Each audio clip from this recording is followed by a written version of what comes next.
De forma grosseira, a gente pode dividir boa parte das escolas da Grécia Antiga entre as que acreditavam que a gente poderia alcançar a verdade por meio dos sentidos e as que acreditavam que a gente poderia alcançar a verdade por meio da razão. Eis então que surge Pirro de Elis, o fundador do ceticismo, mais especificamente do ceticismo pirrônico ou pirronismo. Segundo ele, a gente não pode alcançar a verdade de jeito nenhum, então melhor esquecer essa busca e ser feliz. Atribuímos o famoso só sei que nada sei a Sócrates, ainda que isso não esteja exatamente certo, como a gente já viu, mas Pirro levou essa ideia ao extremo. Diferentemente de Sócrates, que assumia a própria ignorância como uma forma de humildade epistemológica, Pirro nem acreditava que era possível buscar a verdade. Ele realmente achava que não sabia nada. E claro, se ele não sabia nada, não tinha nada a ensinar, então a gente tem mais um filósofo que não deixou nenhum escrito. Mas assim como Sócrates, ele também tinha o seu próprio Platão que anotou os ensinamentos do mestre, Timon de Flios. Só que nada do que Timon escreveu sobreviveu em suas palavras, então o que chegou aos dias de hoje se deve um pouquinho ao historiador Diógenes Laércio, mas principalmente ao filósofo cético Sexto Empírico, que viveu séculos mais tarde. Mas Sexto Empírico provavelmente misturou seus próprios pensamentos com os pensamentos de Pirro e os escritos de Timon, o que confunde um pouco as coisas. Então seria mais ou menos assim. Pirro criou a filosofia, mas não escreveu.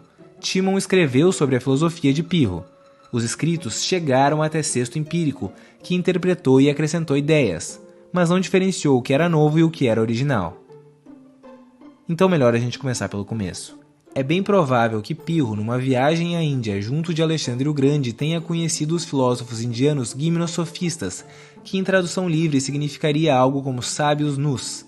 Eles não estavam muito preocupados com a busca pela verdade ou questões políticas, como era comum na Grécia, e apesar de aparentemente distantes da verdade, pareciam em extrema paz. Isso influenciou fortemente Pirro em uma das ideias centrais do pirronismo, a epoché, suspensão do juízo, ou seja, não afirmar e não negar uma determinada proposição ou juízo. Deus existe? Não sei. Por que existe algo ao invés de nada? Não sei. Quem colocou água dentro do coco? Não sei. E assim por diante. Dizem que Pirro teria levado essa suspensão do juízo tão a sério que ele não acreditava nem nos seus sentidos, nem na sua razão. Literalmente. Então, se ele estivesse à beira de um penhasco prestes a cair, ele simplesmente seguiria andando, já que isso não significaria que ele cairia. Se um cachorro enlouquecido saísse correndo atrás dele, ele não faria nada, já que isso não significaria necessariamente que ele seria mordido. Dizem que ele só sobrevivia porque os seus discípulos, que aparentemente não eram tão céticos assim, cuidavam para que ele não morresse o tempo todo. Agora, se essas histórias são verdade, não sei. Falando sério, provavelmente não. Provavelmente foram só difamações criadas por outras escolas para descreditar a filosofia cética, que afinal de contas criou inimigos por todos os lados, desde os filósofos anteriores, passando pelos contemporâneos até os filósofos que surgiram depois. Mas longe de qualquer treta, Pirro queria simplesmente alcançar a tão buscada ataraxia, ausência de perturbações, tranquilidade da alma. Para isso ele tinha 3 perguntas. 1. Como as coisas realmente são? 2. Que atitude devemos adotar em relação a elas? E 3. Quais as consequências dessa atitude?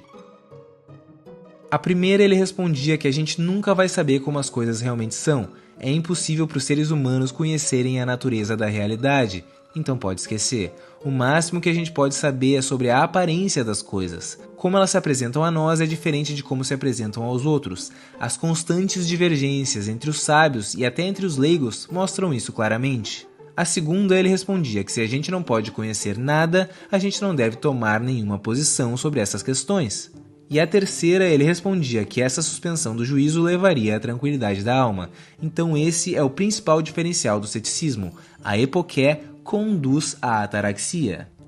Mais tarde, a Academia de Platão se torna predominantemente cética, com Carnéades e Arcesilau, no que ficou conhecido como ceticismo acadêmico, e aqui entra a principal confusão.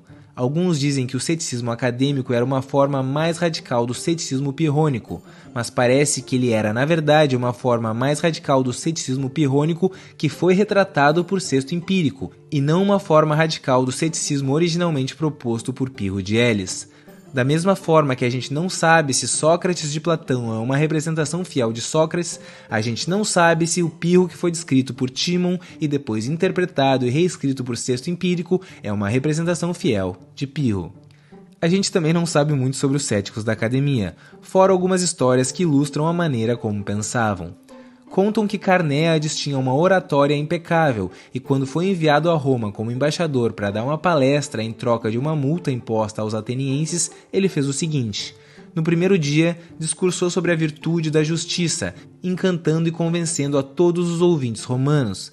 No outro dia, para a mesma plateia, ele rebateu todos os próprios argumentos, convencendo os ouvintes do contrário. No fim, todo mundo ficou confuso sobre qual era a verdade. E era isso que ele queria. Mas o governo de Roma, com medo do efeito que isso teria na juventude romana, convidou Carnéades educadamente a voltar imediatamente a Roma. Durante muito tempo, acadêmico foi sinônimo de cético, o que fica claro no famoso Tratado de Santo Agostinho intitulado Contra os Acadêmicos. O ceticismo e a filosofia católica eram extremos opostos. Enquanto uma suspendia totalmente o juízo, a outra dependia quase exclusivamente da crença para formar suas teorias. Mas os céticos também foram contra todas as outras escolas que eles consideravam dogmáticas: o aristotelismo, o epicurismo, o estoicismo, com um destaque para o conceito de catalepsia dos estoicos, que era algo como a verdadeira percepção. Segundo os céticos, todas as percepções eram acatalépticas, ou seja, não tinham necessariamente uma relação com o objeto em si, sobre o qual a gente nunca vai saber nada de verdadeiro. Tudo é uma simples percepção subjetiva. Mais tarde, Sexto Empírico separou a filosofia em 3 grandes grupos: filosofia dogmática, filosofia acadêmica e filosofia cética. Segundo ele, a filosofia dogmática acredita que é possível encontrar a verdade. Aqui entram Aristóteles, Epicuro e os estoicos. Lembrando que a filosofia que se desdobrou do cristianismo ainda não tinha tanta relevância na época, mas também entraria aqui. A filosofia acadêmica dizia o oposto, que é impossível encontrar a verdade, e isso também seria uma espécie de dogma, só que às avessas. É como se eles acreditassem veementemente no próprio ceticismo. Aqui entram, como o nome já diz, os acadêmicos. E por fim, a filosofia do próprio Sexto Empírico, a filosofia cética, que diz que a gente não pode afirmar nem que é possível, nem que é impossível encontrar a verdade. Esses seriam os seguidores de Pirro, mas de novo, a gente precisa entender que essa definição vem muito depois da morte de Pirro, por Sexto Empírico. Nessa definição, a filosofia cética era cética até mesmo quanto ao ceticismo. E isso resolve uma das críticas principais que os céticos receberam das outras escolas.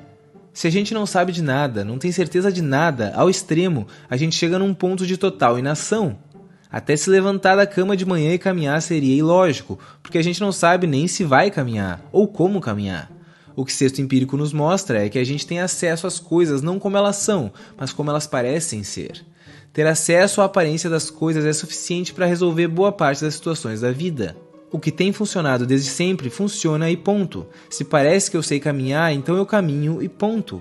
Esse conceito acaba criando uma estranha, mas forte conexão entre o ceticismo e o conservadorismo. Abrindo um parênteses aqui para deixar claro que isso se refere ao conservadorismo como corrente política e filosófica e não com o que a gente vê distorcido por aí hoje em dia. O conservador tem como princípio conservar os hábitos que vêm dando certo na sociedade e ser extremamente cético quanto ao restante. Não negar o restante, mas ser cético, duvidar. Hoje em dia, aquele ceticismo extremo que nega tudo em vez de duvidar de tudo ficou conhecido como pseudoceticismo. Seria impossível conversar com uma pessoa que nega o significado das palavras, por exemplo. A gente não teria nem como começar um diálogo se as palavras não tivessem significado.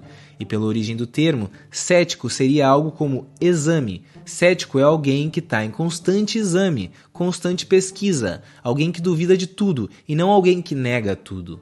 Talvez esse seja um dos ingredientes mais negligenciados na busca pela ataraxia. É comum que as pessoas pensem em abandonar os desejos, abandonar os bens materiais, abandonar as paixões, mas quase ninguém que busca paz e tranquilidade pensa em suspender o juízo, em abandonar as crenças, em parar de se posicionar, de escolher lados, em desistir de ter razão.